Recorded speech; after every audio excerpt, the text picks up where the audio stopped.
রে দুনিয়ার মানুষ, এই আমার মুমিন বান্দা তোমরা শুনি নাও, যারা পরিমাণ, যারা বরাবর সরিষার দানা বরাবর, সরিষার দানা থেকে ছোট, জীবনে যদি তোমরা বেঁচে থাকা কালে গুনাহ করো রে বান্দা, যদি তোমাদের দ্বারাতে সরিষার দানার সমান যদি তোমরা জীবনে নেকি করো, আমি আল্লাহ রাব্বুল আলামিন কিয়ামতের দিন তোমাদেরকে দেখিয়ে দেব, তোমরা দেখতে পাবে। আর আল্লাহ বলেন, বান্দারে যদি তোমরা সরিষার দানা পরিমাণ যাররা বরাবর যদি তোমরা জীবনে বেঁচে থাকা কালে যদি পাপ করো, গুনাহ করো রে বান্দা, সেটাও কিয়ামতের দিন তোমরা দেখতে পাবে। বলবেন, হাজি মাওলানা এত ছোট ছোট জিনিস আল্লাহ কেমন করে ধরবে? ভাই রে, এটা কোনো দেখার জিনিস নয় রে ভাই, ধরার জিনিস নয়। আল্লাহ তাবারাক ওয়া তাআলা আমাদেরকে মানব করে দুনিয়াতে তৈরি করেছেন, দুনিয়াতে আমরা এসেছি। আল্লাহর নবী বলেছেন, এখানে উলামায়ে কেরামের মজলিস জমা হয়ে আছে, জিজ্ঞাসা করবেন আসরের যখন নামাজের টাইম হয়, আসরের যখন টাইম হয়ে যায়, আল্লাহ রাব্বুল আলামিনের পক্ষ থেকে দুইজন করে ফেরেশতা প্রত্যেক মানুষের কাছে আসি। কয়জন ফেরেশতা? দুইজন করে ফেরেশতা আসি। আমার কাছে দুটা ফেরেশতা আছেন, আপনার কাছে আসি, মা খালাদের কাছে যাই। দুনিয়াতে যত রকম মানুষ আছে, মুসলমান হোক কিংবা গায়ের মুসলমান হোক, দুনিয়াতে যত মানুষ আছে সমস্ত মানুষের কাছে দুটা করে ফেরেশতা চলে যায়। আর ওই ফেরেশতা দুটার কাজ কি? আমি 24 ঘন্টা আমার কাছে থাকবি, আমি দুনিয়াতে কি করছি, কাকে আমি গাল দিচ্ছি, কাকে আমি মারছি, কোথায় আমি দান করলাম, কোথায় আমি ভালো কথা বললাম, কোথায় আমি মন্দ কথা বললাম, সমস্ত জিনিস কিন্তু ওরা নোট করতে আছে। একজন ফেরেশতা নিয়ে কি নোট করতে আছে, আর একজন ফেরেশতা কিন্তু গুনাহ নোট করতে আছে। ওরা কতক্ষণ থাকবে? মুসলমান যখন ফজরের টাইমে মুয়াজ্জিন সাহেব যখন আবার বলবেন, আসসালাতু খায়রুম মিনান নাওম, ফজরের টাইমে যখন আজান হয়ে যাবে, আসরের টাইমে দুজন ফেরেশতা এসেছিলেন ইয়ারা কিন্তু চলে যাবেন। আর আবার ফজরের টাইমে দুইজন ফেরেশতা আসবেন, ইয়ারা কতক্ষণ থাকবেন? আসর পর্যন্ত থাকবেন। প্রত্যেক দিন মুসলমান আসর এবং ফজরের টাইমে ফেরেশতারা আমাদের কাছে আসে এবং তারা চেঞ্জ করতে থাকে। তাদের কাজ কি? মানুষের আমল লেখা। এটাই কিয়ামতের দিন আল্লাহ তাআলা দেখাবে, এটাই দেখাবে কিয়ামতের দিন, আর এটারই ওজন হবে। বলবেন যে মাওলানা আমি মানবো না, এত ছোট ছোট জিনিস কেমন করে লিখতে পারবে? দেখবেন মুসলমান, সিসি ক্যামেরা বুঝেন? সিসি ক্যামেরা বুঝেন? যারা বলেন বুঝেন? দেখবেন যত বড় বড় ব্যাংকে দেখবেন সিসি ক্যামেরা লাগা আছে, কত ভাইয়ের দোকানে লাগা আছে, কত ভাইয়ের বাড়িতে লাগা আছে। যেমনই আপনি দোকানে ঢুকবেন, ওরে সুবহানাল্লাহ, দোকানের যিনি মালিক নিজের চেম্বারে রুমে জায়গাতে বসে থাকবে। আপনি দোকানে কিভাবে ঢুকলেন সব কিন্তু দেখতে পায় কি পাই না? দেখবেন ব্যাংকে আপনি ঢুকবেন, একটা কলম রাখা আছে, কলম যদি আপনি একটা উঠিয়ে নেন, বলেন ওই ব্যাংকের ম্যানেজার আপনাকে দেখতে পাবে কি পাবে না? দেখতে পাবে। এই মুসলমান, এই যে দেখেন মোবাইল লাগা আছে, মোবাইলে রেকর্ডিং হইতে আছে, সমস্ত জিনিস এক এক করে নোট হইতে আছে। আমি শরীয়ত বিরোধী কথা বলি তাও ক্যাচ হবে হবে না? এই মজলিসে যদি আমি গীত গাই তাও ক্যাচ হবে, গান গাই তাও ক্যাচ হবে, গাজাল গাই তাও লোড হয়ে যাবে, দিনের কথা বলি তাও হয়ে যাবে, যা কিছু বলবো মুসলমান নোট হয়ে যাবে। 1 ঘন্টা পর দেখবেন পট করে দেখতে পাবেন, আরে হোসেন মাওলানা কি কথা বলেছে, আরে জার্জিস মাওলানা কি কথা বলেছেন, অমুক মাওলানা কি কথা বলেছেন, সব নোট হয়ে যাবে। এবার বলবো, ভাই রে, মানুষের জ্ঞান, মানুষের বুদ্ধি, মানুষের দিমাগে যদি মানুষ এতক্ষণে তারা কি করতে পারে, মানুষের জীবনের সমস্ত কিছু যদি ওতে লোড করতে পারে, তাইলে আল্লাহ রাব্বুল আলামিন, যে আল্লাহ, যে পরওয়ারদিগার, যে রহমান, এই মোবাইল, এই ভিডিও বানার ক্ষমতা দান করেছেন, সেই আল্লাহ রাব্বুল আলামিন জীবনের ছোট ছোট আমল লিখতে পারবেন না? পারবেন? জোরে বলেন পারবেন? পারবে। এবার বলবেন মৌলানা, মানুষের ইলিম আর আল্লাহর ইলিম কতটুকু পার্থক্য আছে? সুবহানাল্লাহ। এই দেখেন 2023 সালে আমাদের ভারতের বৈজ্ঞানিকেরা আল্লাহুস সামাদ রোবট চাঁদের উপরে পাঠিয়ে দিয়েছে। পাঠালছে কি পাঠায়নি? শুনেছেন, দেখেছেন মোবাইলে? জি, চাঁদের উপরে পাঠিয়ে দিয়েছে।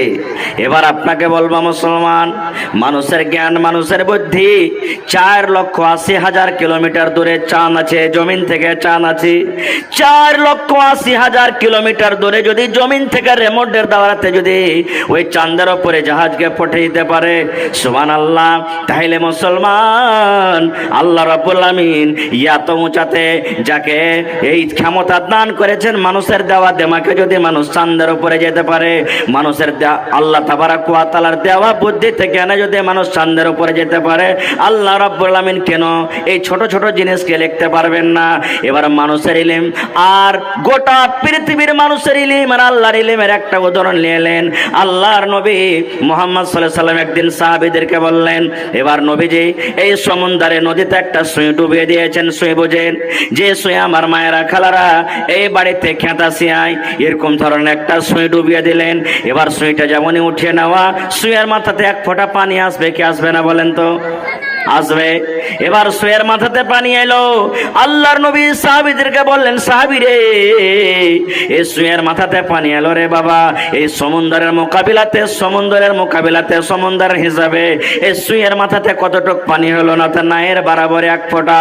দয়ার রাসূল বললেন, এই মতো মানুষ এবং আল্লাহর ইলম, এই যে তোমরা সুইয়ের মাথাতে পানিটা দেখো, এই সুইয়ের মাথাতে পানিটা যে লেগে আছে, এই ফোঁটা পানি বরাবর কিয়ামত পর্যন্ত যত মানুষ এসেছে, আছে, আসবে, সমস্ত মানুষকে এক ফোঁটা করে আল্লাহ ইলম দান করেছেন।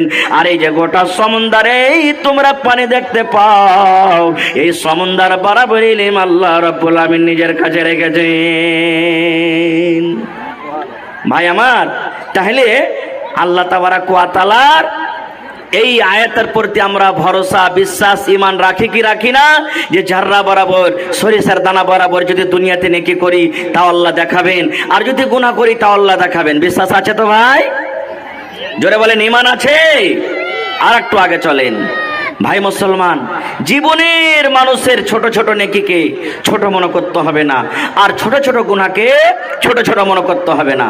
তাই কবি বলছেন, কিতনি ছোটি হোনে কি, कितनी छोटी होने की उसे हल्की ना जान, कितनी छोटी होने की उसे हल्की ना जान, रब की बख्शिश के लिए कोई बहाना चाहिए। জীবনের ছোট আমলকে ছোট মনে করতে হবে না। দু তিনটা উদাহরণ দেব। আল্লাহর নবী সাল্লাল্লাহু আলাইহি সাল্লাম বলেছেন, হ্যাঁ আমার উম্মতরা তোমরা শুনে দাও, আল্লাহ রাসূল বলেছেন, একটা মহিলা সামান্য একটা বিলাইকে মেরে দেওয়ার কারণে রে মুসলমান, বিলাই, এই যে আমাদের বাড়িতে বিলাই আছে, যদি আমাদের বাড়িতে দুধ রাখা আছে, মাছ রাখা আছে, মাংস রাখা আছে, বিলাই যদি খেলায় মন খারাপ হবে না? হবে না? বলেন, মন খারাপ হবে না? হবে না? আল্লাহ নবী বলেছেন, একজন মহিলার বিলার ওপরে কোনো নারাজগি ছিল, বিলার ওপরে রাগ হয়েছে, বিলাই যে কিস দোষ করেছিল আল্লাহ জানে। ওই বিলাইটাকে রাগের কারণে ওই বিলাইটাকে খুঁটি দড়ি দিয়ে, জিঞ্জির দিয়ে, দড়ি দিয়ে সুন্দর করে একটা খুঁটিতে বেঁধে রেখে দিয়েছি। বিলাইটাকে খাবারও দেয়নি, বিলাইটাকে পানিও দেয়নি, গলাখানটা তার ছেড়ে দেয়নি যে যার বিলাই যা তুই দুনিয়াতে চড়ে ফিরা খা। আল্লাহ রাসূল বলেছেন, উম্মত রে, একটা বিলাইকে শুকিয়ে শুকিয়ে মেরে দেওয়ার কারণে, একটা বিলাইকে খানা পিনা না দেওয়ার কারণে বিলাইটা শুকিয়ে শুকিয়ে মরে গেল। নবী বলেছেন, ওই মহিলাটা নামাজ রোজা সব কিছু করা সত্ত্বেও ওই মহিলা আল্লাহর জাহান্নামের আগুনে পড়বে। সামান্য একটা বিলাই, ছোট গুনাহ, হে একটা বিলাইকে মারলে কি হবে রে? না, নবী বলেছেন একটা বিলাইকে মেরে দেওয়ার কারণে জাহান্নামের আগুনে। একটা কুকুরকে পানি পান করি একটা জানিয়া বেশ্যাময় লোক জান্নাতি হয়ে গেছে। বলবেন কেমন কথা যে মাওলানা? জি, হাদিস সহি। কুকুরকে পানি পান করায়, রান্ডি যাকে আমাদের ভাষাতে আমরা বলি বেশ্যা, জেনা করে বেড়াইতো, আল্লাহকে জান্নাতে ঘোষণা করে দিয়েছে। বলবেন কেমন কথা? আল্লাহ রাসূল বলেছেন, ইমরাতুন ফাহিশা, একটা বেশ্যা নারী জেনা ব্যভিচার করত, গরমের টাইম রাস্তা দিয়ে হেঁটে চলেছে, হাঁটতে হাঁটতে হাঁটতে তাকে পিপাসা লেগেছে, পানি পান করব বলে খুঁজছে কোথায় পানি আছে, দেখছে রাস্তাতে একটা ইন্দারা আছে। ইন্দারা বুঝেন তো আপনারা? যারা বুড়া পুরানা মানুষ তারা ইন্দারা থেকে পানি তুলে খেয়েছেন, তারা বুঝতে পারবেন। এখনকার হয়তো ছেলেপিলেরা বুঝবে না। দেখেন ইন্দারা কাকে বলে। ইন্দারা আছে একটা। এবার আপনারা বলেন, ইন্দারা থেকে পানি তুলতে গেলে ডোল আর রশ্মির দরকার হবে না? হবে না? হবে। বিনা ডোলে রশ্মিতে পানি তোলা হবে না। এবার দেখছে মহিলাটা যে পানি পান করতে যাবে, এই মতো অবস্থাতে একটা কুকুর ইন্দারার পাঞ্জর পাঞ্জর ঘুরছে। কেন? কুকুরকে এত পিপাসা লেগেছে, তিরসা লেগেছে যে জিহ্বা বের করে দিয়েছে, মোটা মোটা শ্বাস ফুলছে তার পানি পান করব বলে। এবার মহিলাটা বলছে, আল্লাহ, আমি একটা মানুষ, আমাকে যেমন পিপাসা লেগেছে, কলিজা ফেটে গেল, একটা কুকুরকে পিপাসা লেগেছে, কিন্তু ও তো পানি তুলতে পারবে না, আমি পানি তুলে পান করতে পারবো, ও তো পানি তুলতে পারবে না, কি দিয়ে পানি তুলবো? আল্লাহ, এই কুকুরকে আমি পানি পান করাবো। জীবনে কত গুনাহ করেছি, আল্লাহ পানি পান করার কারণে তুমি আমার গুনাহটাকে মাফ করিও। এবার কি দিয়ে পানি তুলবে? ডোলও নাই, রশ্মিও নাই। আল্লাহ রসুল বলেছেন, এবার মহিলাটা কি করলো? এবার নিজের শরীরে দোপাট্টা ছিল, ওড়নি ছিল, ওড়নিকে ডোল এবং রশ্মি বানিয়ে দিয়েছে। কেমন করে দেখবেন? টোনা বুঝেন তো আপনারা? টোনাতে খুব ভুজা খেয়েছেন। আল্লাহ রসুল বলেছেন, উম্মত, ওই মহিলা নিজের দোপাট্টাকে, নিজের চাদরটাকে, নিজের ওড়নাটাকে সুন্দর করে টোনা বানিয়ে দিয়েছি, আর কোন রকম কষ্ট করে পানিতে ডুবিয়ে ডুবিয়ে ডুবিয়ে ডুবিয়ে ডুবিয়ে ডুবিয়ে সুবহানাল্লাহ একটুখানি পানি তুলেছি।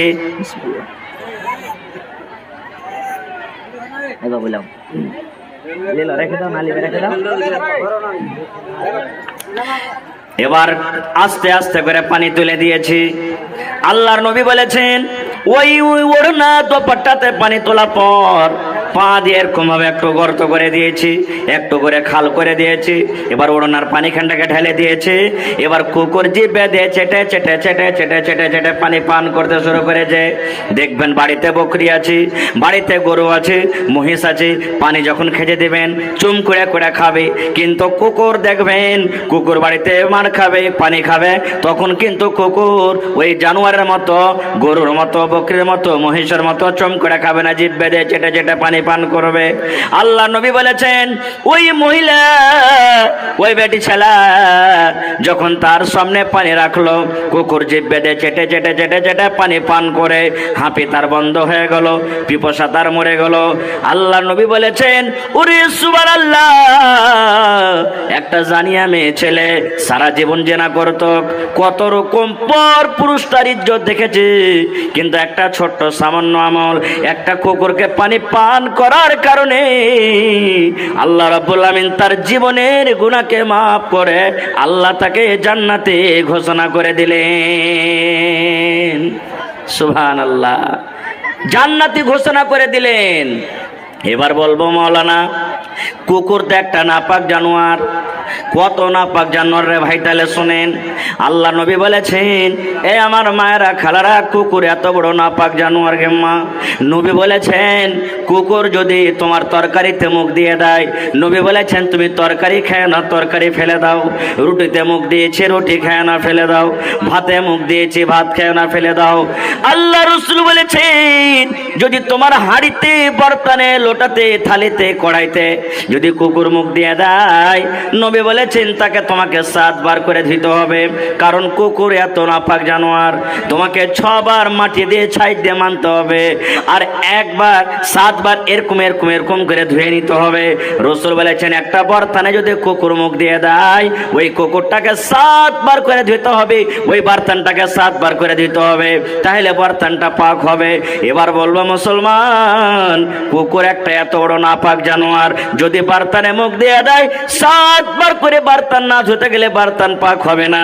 এরকম কুকুরকে, এরকম নাপাক জানোয়ারকে যদি পানি পান করায় আল্লাহ গুনাহ মাফ করতে পারে, তাহলে মাদ্রাসার মাসুম বাচ্চা, আহারে যারা কোরআন পড়ে, যারা নবীর হাদিস পড়ে, যারা আল্লাহ এবং আল্লাহর নবীর জিকির আজকার করে, এরকম বাচ্চাকে খাইয়ে, এরকম মাদ্রাসাতে দান করে, বলেন আল্লাহ তাবারাক ওয়া তাআলা কে জীবনের গুনাহ মাফ করবেন না? করবেন? জোরে বলেন করবেন? সুবহানাল্লাহ। আর একটা হাদিস আপনাদের সামনে বলি। আল্লাহর নবী একদিন ফজরের নামাজ পড়ে মুক্তাদির দিকে ঘুরে গেলেন। ফজরের নামাজের পর এবার নবীজি সালাম টালাম ফিরে মুক্তাদির দিকে ঘুরে এবার দেখছেন, দেখা পর বেলালকে কিন্তু দেখতে পাই না। নবীজি বলছেন, বেলাল, ও বেলাল, তুমি কোথায় আছো বাবা? বেলাল বলছেন, লাব্বাইক ওয়া সাদাইক ইয়া রাসূলুল্লাহ, হুজুর আমি এখানে আছি। নবী বললেন, এসো আমার সামনে এসো, এসো আমার সামনে বসো। সামনে হাজির হয়ে গেলেন। এবার নবীজি বেলালকে বলছেন, বেলাল রে, জীবনে তুমি কোন আমল করো রে বাবা, সেই আমলের কারণে আমি তোমাকে জান্নাতের ভিতরে আমি দেখলাম। শুধু জান্নাতে দেখি নাই, আমি জান্নাতের ভিতরে আমি গেলাম, আমি দেখছি আমার আগে আগে খড়ম পেয়ে দিয়ে দিয়ে তোমার পায়ের আওয়াজ আমি শুনতে পেলাম, তোমাকে আমি জানতে পারলাম, চিনতে পারলাম। আমি নবী পিছনে পিছনে জান্নাতের ভিতরে হাঁটছি, আর তুমি আমার সামনে আগে আগে জান্নাতের ভিতরে হাঁটছো। বেলাল রে, জীবনে তুমি কোন এমন আমল করেছো রে বাবা, সে আমলের ওপরে আল্লাহ রাব্বুল আমিন খুশি হয়ে রাজি হয়ে তোমাকে জান্নাত দান করেছেন, বলো তো বাবা। এই বেলাল, কি আমল তুমি করেছো? বেলাল বলছেন, ইয়া রাসূলুল্লাহ, আমি তো দেখতে পাই না এরকম কিছু, আপনার সাথে নামাজ পড়ছি, রোজা করছি, তেলাওয়াত যা কিছু পারছি করছি, এরকম তো আমার কোনো আমল মনে আসে না। নবী বললেন, না না না রে বেলাল, তুমি ভালো করে মনে করো, তুমি কোন এমন আমল করো যে আমলটার কারণে আমি তোমাকে জান্নাতের ভিতরে দেখলাম। এবার বেলাল বলছেন, ইয়া রাসূলুল্লাহ, 5 ওয়াক্ত নামাজের পর নবী গো একটা আমল আমার আছে, একটা আমি আমল করি, সেই আমলটা আমি করি, জীবনে জেনে বুঝে আমি ছাড়ি না।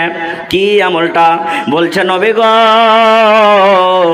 আমি যখন ওযু করি, আমার ওযুটা যখন ভেঙে যায়, আমি যখন ওযু করি আর ওযু করার পর আমার মন খানা কিন্তু মানে না গো নবীজি, যে আমি ওযু করে কেমন করে থাকবো, নামাজের টাইম হোক কিংবা না হোক, হয়তো বেলা 8টার সময়তে ওযুর দরকার হলো ওযু করলাম, হয়তো বেলা 2টার সময়তে ওযু করে নিলাম, হয়তো বেলা রাত 9টার সময়তে ওযু করে নিলাম, নামাজের টাইম হোক কিংবা নাই হোক, যখন যখন ওযু করেছি নবী গো, আমি মসজিদে গিয়ে 2 রাকাত আমি নফল নামাজ আদায় করেছি।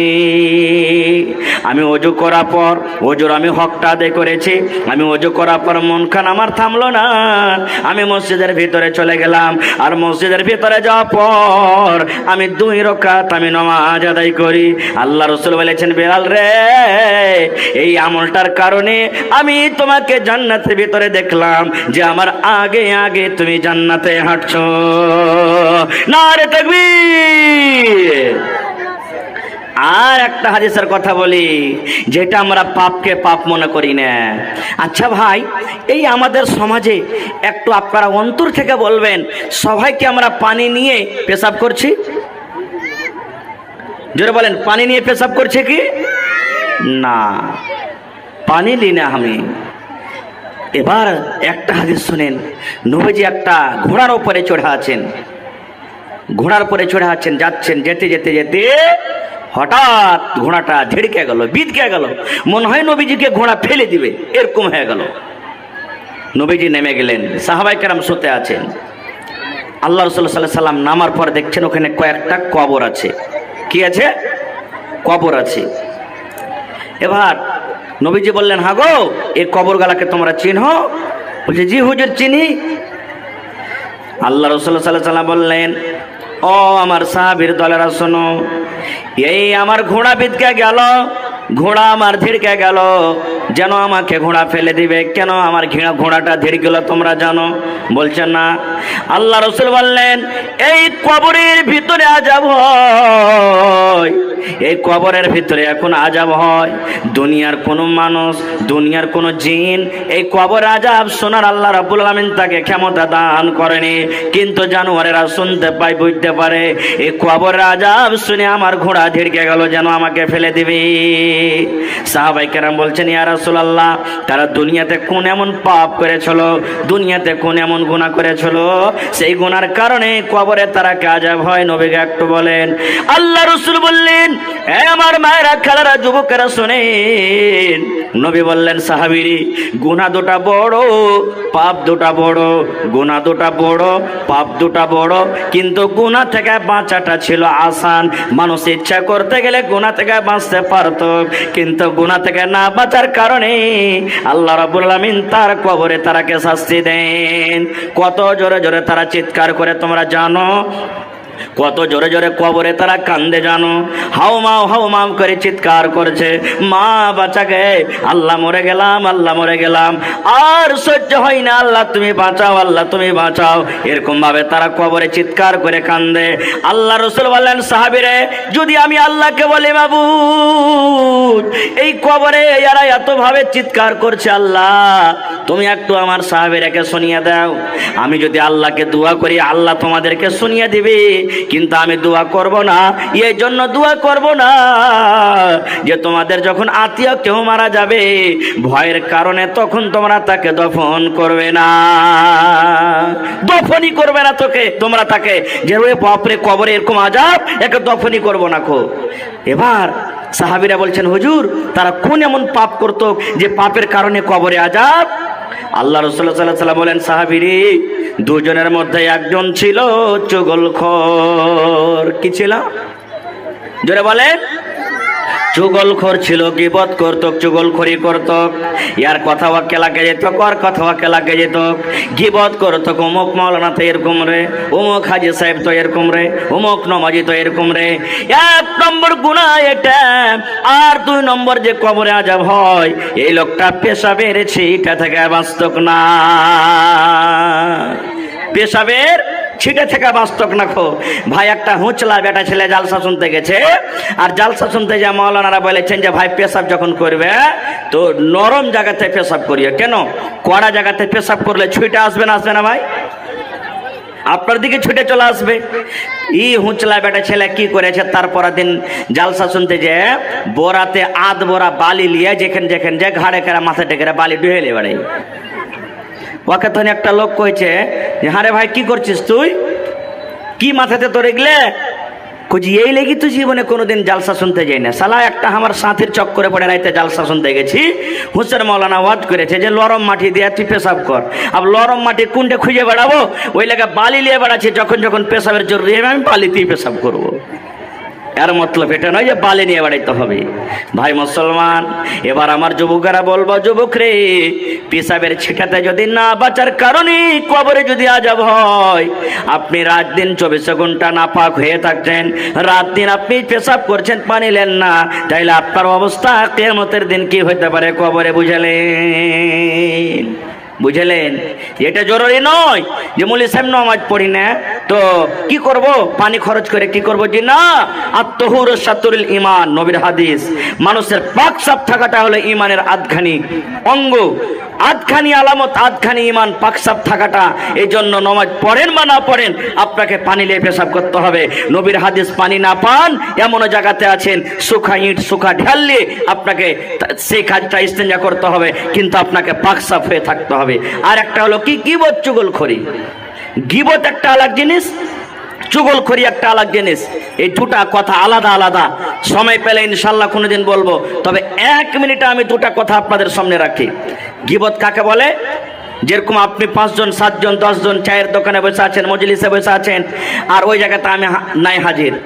আরে হুসেন মাওলানা তো ওয়াজ করলে ভালো, এরকম ওরকম। এই যে দেখেন, অমুক হাজি, ওর হজ না ঘোড়ার ডিম কবুল হবে। সালা হাজি 3 লাখ টাকাতে হজ করে এসে লোকের খালি আইল চেপে চেপে খাইছে। এই দেখেন, যে নাই ওর ব্যাপারে ওর খেলাফ গাহা, খেপত গাহা, ওইটা হলো কি গীবত। আর চুগলখড়ি, এর কথা ওকে লাগিয়ে দিলে, ওর কথা একে লাগিয়ে দিলে, আর দিয়ে ওর মধ্যে ফাটাফাটি শুরু করিয়ে দিলে, এটা হলো কি চুগলখোর। এরা দুজনেই জান্নাতের ভিতরে যাবে না, এটা নবীর হাদিস। নামাজ রোজা করতে গেলেও জান্নাতে যাবে না। আল্লাহর নবী একদিন বসে আছেন, আর আল্লাহ নবীর স্ত্রী মা আয়েশা রাদিয়াল্লাহু তাআলা আনহা নবীর পাঞ্জরে বসে আছেন। নবীজির একজন স্ত্রী সাফিয়া রাদিয়াল্লাহু তাআলা আনহা একটু খাটো, মাথাতে একটু সাইজে। अस्सलामु अलैकुम रहमतुल्लाह। महिला हजरात से बहुत ही अदब एहतराम के साथ कहना चाहूंगा कि आपके लिए जुमला राकिनी कमेटी ने आपके लिए पर्दा तैयार किया है। आप रोड में खड़े ना हो, आपके लिए पर्दा का इंतजाम किया गया है। आप रोड में खड़े खड़े तमाशा बना रहे हैं, लिहाजा आपसे मैं बहुत ही अदब व एहतराम के साथ कहना चाहूंगा कि बार बार ऐलान ना कराएं और आपके लिए जो पर्दा का इंतजाम किया गया है, आप पर्दा में आए और बैठकर जलसा को सुने, कुरान हदीस की तालीम के सुने। जलसा को मेला मत बनाइए, जलसा को मेला मत बनाइए। आप जलसे में आपके पर्दे में आए और रास्ते को जाम ना करें। ভাই আমার, আল্লাহর নবী একদিন বসে আছেন, আর আল্লাহ নবীর স্ত্রী মা আয়েশা রাদিয়াল্লাহু তাআলা আনহা নবীর পাঞ্জরে বসে আছেন। আর আল্লাহর নবীর আরো স্ত্রী ছিলেন একজন, নবীর পাঞ্জরে চলে আসছেন কোনো দরকার হিসাবে। এবার মা আয়েশা ইশারা করে বলছেন, হুজুর হুজুর, মানে ইশারা করছেন। দেখেন আপনার স্ত্রী নাটি, যে নাটি খাঁটি বাইকটা যাকে আমাকে ভাষাতে আমরা বলি, আপনার কাছে চলে আসছে। মা সেটাই বলছেন, দেখেন আপনার স্ত্রী যে বাঁটি আছে, দেখেন দেখেন হুজুর আপনার কাছে আসছে। ওরে সুবহানাল্লাহ, যেমনই নবী শুধু তার মুখ থেকে বাঁটি এবং নাটি কথাটা শুনলেন, নবীর রাগে চোখ লাল হয়ে গেল। এবার নবীজি কি বলছেন জানেন? এই আমার বিবি আয়েশা, তুমি একটা মানুষকে নাটি এবং বাঁটি বলেছ রে বিবি। নাটি হলো আল্লাহর তৈরি, বাঁটি হলো আল্লাহর তৈরি। যারা ধলো ওরাও আল্লাহর তৈরি, যারা কালো ওরাও আল্লাহর তৈরি। ও আয়েশা, তুমি একটা মানুষকে এমনই কথা বলেছ যে কথাটা শুনতে গেলে মানুষের রাগ হবে, মানুষ লজ্জা পাবে। আমার বিবি আয়েশা, এই নাটা এবং বাঁটা কথাটা এমন খারাপ, এমন খারাপ। বিবির এই কথাটা ধরে যদি সমুদ্রে ছেড়ে দেওয়া হয়, এই নাটা এবং বাঁটা কথাটা সমুদ্রে ফেলে দেওয়া হয়, এই কথাটা এমন খারাপ, এমন খারাপ, গোটা সমুদ্রের পানি দুর্গন্ধ হয়ে যাবে। দুর্গন্ধর কারণে সমুদ্রের পানি পান করা যাবে না। আয়েশা, তুমি একটা লোককে নাটা এবং বাটা বলেছো, এই কথাটা ধরে যদি সমুদ্রে ফেলে দেওয়া হয়, সমুদ্রের পানি গোটা পানি দুর্গন্ধ হয়ে যাবে। দুর্গন্ধের কারণে পানিটা পান করা যাবে না। এবার বলেন, সামান্য যদি একটা নাটা এবং বাটা বলাতে নবী এত রেগে যান, তাহলে রাত দিন যে এক অপরে আমরা খিপত করছি, তাহলে আমাদের হালাতটা কি হবে? নবীজি নিজের বিবির উপরে রাখলেন, বিবিটাকে কত ভালোবাসেন জানেন? একটু ভালোবাসার কথাটা শুনেলেন, কত ভালোবাসেন নবীজি। মা আয়েশা নিজে বলেন, আমি নবীর পাঞ্জরে বসে আছি, নবী আমার পাঞ্জরে বসে আছেন। আমি গিলাসে দুধ নিয়েছি কিংবা পানি নিয়েছি, দুধ পান করছি মুখ লাগায়ে, ঠোঁট লাগায়ে।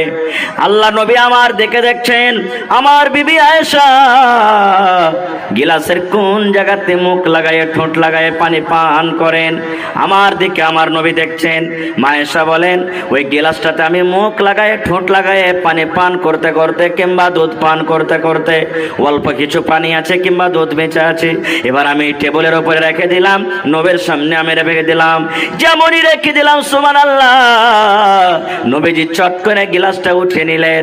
আর উঠিয়ে নেওয়ার পর মা আয়েশা বলেন, যেই জায়গাতে আমি আয়েশা ঠোঁট লাগাই, মুখ লাগাই আমি পানি পান করলাম, আমার দয়ার নবী আমার ওই মুখ লাগা জায়গাতে নিজের মুখ লাগায় নবীজি পানি পান করলেন। কেমন ভালোবাসা! মা আয়েশারও বলেন, আমি হাড্ডি ছিঁড়ে চুষে চুষে খাই, আমি গোশকে দাঁত লাগিয়ে লাগিয়ে ছিঁড়ে ছিঁড়ে ছিঁড়ে ছিঁড়ে খাই। এবার পিসটাকে যখন আমি থালাতে রেখে দিলাম, আল্লাহর নবী চট করে গোশতের পিসটাকে উঠিয়ে নিলেন। আমি আয়েশা যে জায়গাতে দাঁত লাগায় কামড় দিয়েছি, যে জায়গাতে ঠোঁট লাগায় আমি কামড় দিয়েছি, আল্লাহর নবী ওই পিসটা হাতে নেওয়ার পর ওই জায়গাতে দাঁত লাগায় নবীজি কামড় দিয়ে খেতেন। এত ভালোবাসা, এত মহব্বত বিবির সাথে। এরকম বিবি কত মহব্বত ভালোবাসা। নবীজির 11টা বিবি ছিলেন, 11টা বিবি ছিলেন। এ মুসলমান, নবীজির দিলে চাহাত ছিল, আল্লাহ রে আমি যেদিন মরবো, আমি যেদিন মরবো, আমার যেদিন মত হবে সেদিন যেন আমার আয়েশার বাড়িতে মত হয়। কারণ নবীজির স্ত্রীরা অনেক ছিলেন, নবীজি বাড়ি বানিয়ে বানিয়ে রেখেছিলেন। আজ নবীজি হাফসার বাড়িতে, তারপরে নবীজি উমুকের বাড়িতে, জাইনাবের বাড়িতে, আল্লাহ রসুলের বাড়ি বানাচ্ছিল। নবীজি মনে মনে ইচ্ছা করেছেন, আল্লাহ আমি যেদিন মরবো, আমার যেদিন মত হবে, মালাকুল মত যেদিন আমার কাছে আসবে, সেদিন যেন আমার বিবি আয়েশার ঘরে আমার মত হয়। এবার বলবো আয়েশাটা কত নেককার, আয়েশাটা কত নেককার, আয়েশাটা কত নেককার। একটু নেককারের কথা শুনগে মা, এ আমার ভাই শোনেন। নবীজির স্ত্রী, প্রথম স্ত্রীর নাম মা খাদিজা রাদিয়াল্লাহু তাআলা আনহা, যে নবীর জন্য